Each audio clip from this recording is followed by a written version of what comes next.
púrpura trombocitopénica inmunológica, antes llamada así, en la actualidad el nombre ha cambiado porque no todos los pacientes se presentaban con una púrpura, que es una lesión hemorrágica en la piel, y le cambiaron el nombre a trombocitopenia inmune primaria con el objetivo de tal vez no crear confusión a la hora de describir con exactitud qué pudiera suceder, porque no todos los pacientes con la enfermedad se presentan con púrpuras. La bibliografía médica describe la trombocitopenia inmune primaria como un trastorno autoinmune caracterizado por el recuento bajo de plaquetas como resultado de su destrucción o deterioro. Estudios sobre el tema estiman una incidencia de 2 a 5 por cada 100.000 personas en la población en general.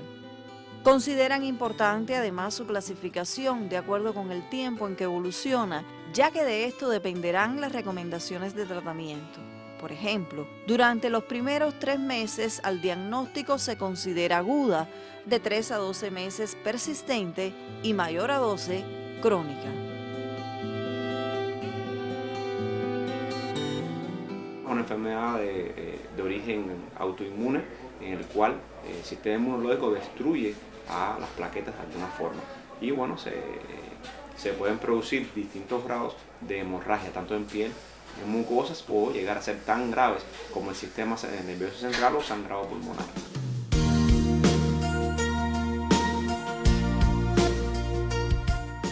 Las causas no están relacionadas necesariamente con una distribución geográfica. Pueden ser entre 1 a 6, por eso es la variante entre 1 a 6 por cada 100.000 habitantes, y entonces se comporta más o menos similar. La frecuencia está dada por factores ambientales, por factores víricos, por cambios en el sistema inmunológico, incluso muchas veces no explicado de forma bien clara por la literatura hematológica.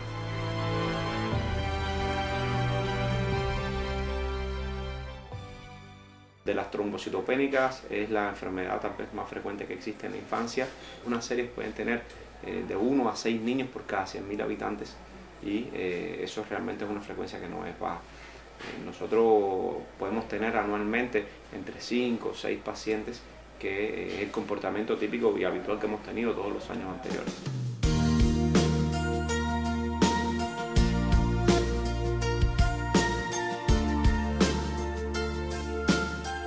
Generalmente la enfermedad se suele presentar semanas después de la exposición a un proceso viral. Puede ser un proceso viral respiratorio, un proceso viral digestivo. Los niños suelen comenzar con lesiones, creo que en todas las series se describen que es el primer signo de alarma, el primer signo que nos orienta de que realmente está ocurriendo algo en el sistema megacariopoético, así que las plaquetas están bajando. Se suelen presentar con lesiones purpúreas en la piel, o pueden ser petequias, que son más identificables por el personal médico porque son pequeñas. Se describen como lesiones parecidas a las picaduras de mosquito, del tamaño de la cabeza de un alfiler, que no desaparecen con la digitopresión o con la vitropresión. Es decir, que aunque intentemos tratar de que se aparezca cuando estiramos la piel, eso no desaparece. Esa es la diferencia con las picaduras de mosquito, porque ciertamente se parecen mucho las lesiones.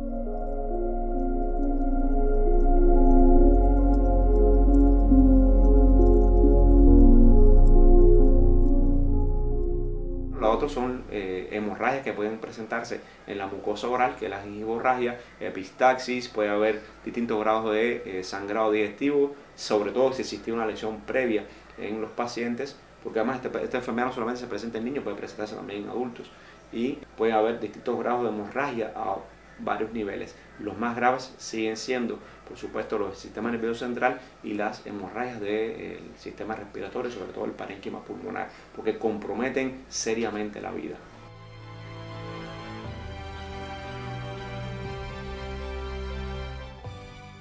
Cuando vemos un paciente con trombocitopenia o que sospechamos una trombocitopenia, lo primero es descartar que existan otras causas que produzcan la enfermedad. No existe un diagnóstico como tal, y cuando está relacionada con anemias o con otras citopenias, es decir, con disminución de leucocitos o de alguna otra célula en específico, pues entonces podemos considerar o debemos considerar que no se trata de una PTI.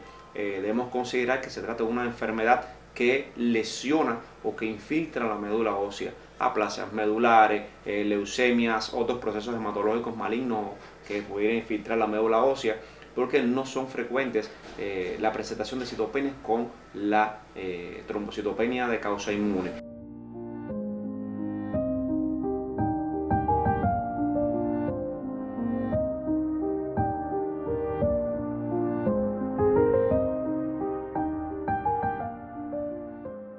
Las plaquetas son un elemento forme de la sangre que acompaña a los leucocitos y a los eritrocitos. Los tres tienen funciones distintas en el organismo.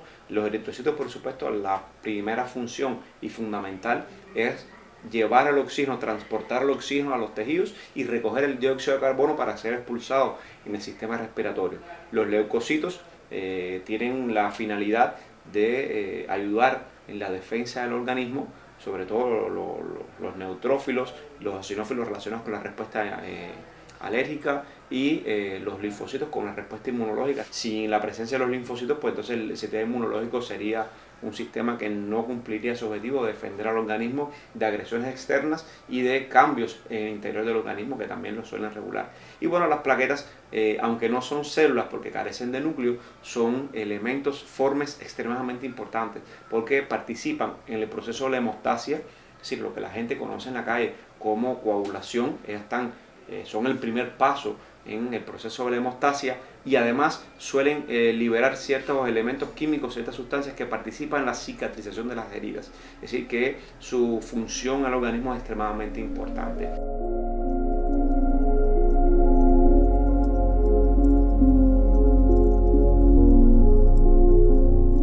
Hay muchos virus relacionados con la presencia de esta enfermedad, es decir, con la presencia de trombocitopenia. Puede hacerse o debe hacerse estudios si se sospecha alguna enfermedad autoinmune del colágeno, como el lupus eritematoso sistémico, que es la más frecuente. Debe hacerse un estudio de estas enfermedades que muchas veces se estudian en La Habana, las muestras se envían a La Habana y se estudian allí. E incluso debemos hacerle un medulograma al paciente. En muchas ocasiones el medulograma es una prueba necesaria para descartar la infiltración de la médula ósea por procesos malignos. Y bueno, lo que vamos a encontrar es una médula, en el caso de la trombocitopenia inmune o las trombocitopenias periféricas en sentido general, vamos a encontrar un sistema miocardio-poético que es el que le da origen a las plaquetas, que está hiperplásico, íntero o hiperplásico. Y así también se utiliza para la clasificación de la enfermedad.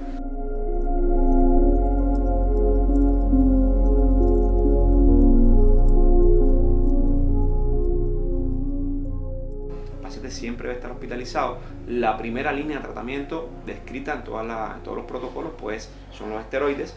Existen variedades de esteroides, podemos usar prednisona, dexametasona, metilprednisolona y las gamma-globulinas.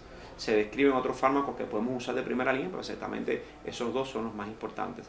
Si el paciente no ha tenido una remisión, si no alcanzó la remisión espontáneamente, que pudiera pasar, sobre todo las trombocitopenias leves y en un porcentaje de pacientes, pues entonces debemos comenzar a usar estas líneas que ya mencionamos. Pero también la conducta expectante está descrita como posible utilizarse en pacientes que tengan estas características mencionadas.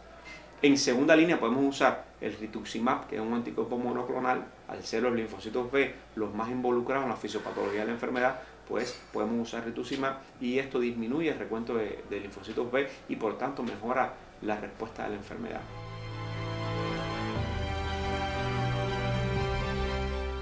La evolución realmente es muy buena, muy pocos pacientes, un porcentaje muy bajo, pasa a la cronicidad. Cuando usted utiliza la esplenectomía, la respuesta es casi un 90%, así que eso realmente es bastante elevado.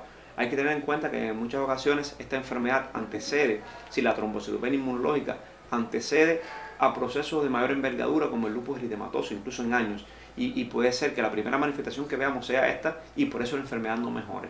Y una vez entonces que comienzan los síntomas a manifestarse, usted trata la enfermedad de base y la esa autoinmunidad que está presente pues debe solucionarse y por tanto también se soluciona la enfermedad. Pero bueno, es importante tenerlo en cuenta que a veces los pacientes no respondan y tienen que ver con esto, que la enfermedad realmente no es idiopática, no es una TIP, sino una trombocitopenia inmune secundaria a otros procesos.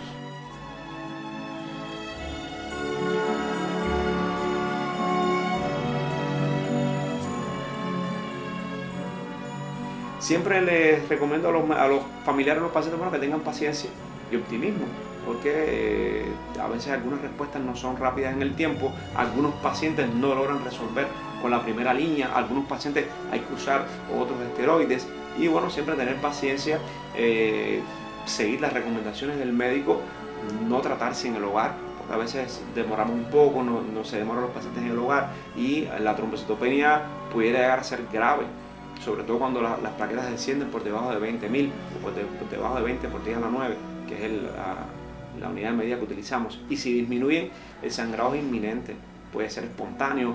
Los eventos más, vamos a decir, normales como una tos o un estreñimiento pudieran hacer que el paciente sangre de manera grave, porque aumenta la presión intracraniana, los pacientes pueden sangrar el sistema nervioso central. Es decir, que siempre les sugerimos eso, que cuando al más mínimo signo que detecten de hemorragia, pues que acudan a un médico y que el médico entonces se remita al pediátrico o al hospital para un mejor estudio del paciente.